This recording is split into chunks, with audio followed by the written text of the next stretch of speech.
Okay, let's look at the definition of accident. What is accident?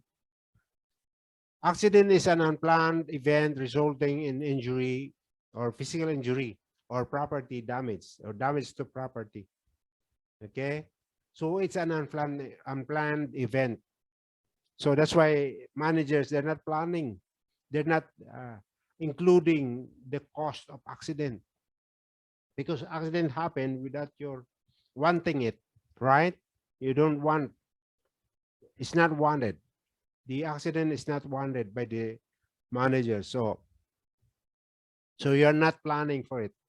You plan your your budget, your financial budget, which includes fuel, includes tires, includes repair maintenance, includes other things in your budget, but you don't include accident. You must be a fool as manager if you and also your bosses, the CEO will not, you know, will not approve such planning, because you are not doing your job, you're not doing risk assessment, you're not doing auditing function of your management if you are planning the accident. So in short, an unplanned event resulting in injury or property damage is what you call accident. Collision, an event that is usually avoidable by one or more drivers. That is, one or more drivers fail to apply every reasonable effort to avoid it. So you have to do your best. You have to do your best effort to, to avoid such collision from happening. So if you fail to do one thing, okay, it will end up, you will end up in collision with other drivers. Defensive driving basics. What are these? Seeing and being seen. This is one good principle that you have to put in mind. You have to bear in mind that it's important that you see everything. You are doing scanning. You are doing, in order for you to recognize the hazards. You have to see.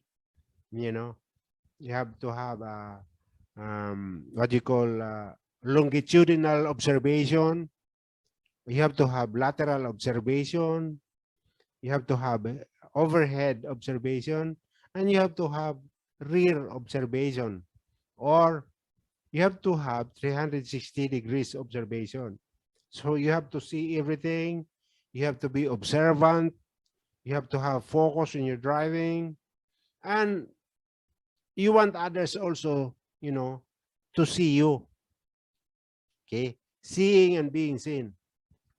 Like if you are always putting your headlights on high beam, then other drivers will not be able to see you. Okay, they see the bright headlights, and they may end up in accident also. So you have to be seen and being seen. Having heightened awareness, you have to be aware of the environment. You have to be aware of the road condition. You have to be aware of the weather condition. You have to have awareness. You have to have a heightened awareness, so that you will be able to recognize all the hazards. Managing your speed and space. Okay, when you are for example, when you are approaching traffic lights, some people are still speeding. They're not slowing down. They only slam on the brakes when they're already very close to the traffic lights. Okay, that's why you see some vehicles hitting the vehicle is in front of them during the red light. Okay, because these drivers are hoping to to beat the red light.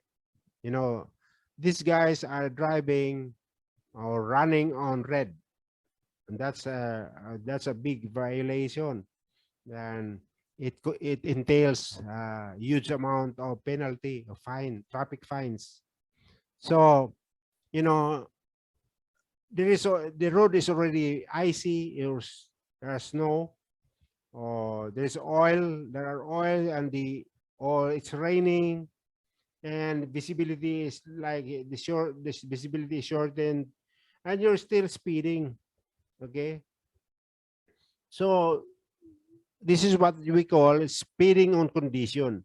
So depending on conditions, road conditions, weather conditions, and everything else, you try to, it doesn't mean that the speed limit is 100 kilometers per hour, but you're still driving 100 kilometers even if you don't see anything because of the heavy rain pouring, or it decreases the visibility, and you're still speeding.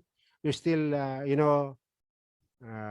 anyway, the speed limit is 100 kilometers per hour, so you're still driving 100 kilometers per hour. So this is what you call speed on condition, depending on condition. So this is what you call speed management. And space management. You should always have a space in front of you, a space on your side, and space at the rear. So when you're doing that, you try to, uh, you know, because there are also like blind spots, you know, you have to manage really your space.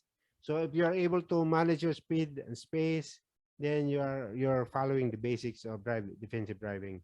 And having the right attitude, positive mental attitude. Okay, don't get upset easily, don't get angry uh, with other drivers. That will end up in road rage. So if other drivers are doing violation, are doing bad attitudes driving, somebody are cutting you, or someone is cutting you, in front of you, somebody is doing speed and then abruptly stopping or braking abruptly, you don't upset with that, get upset easily upset. So we have to maintain your good attitude, and then you're doing defensive driving basics.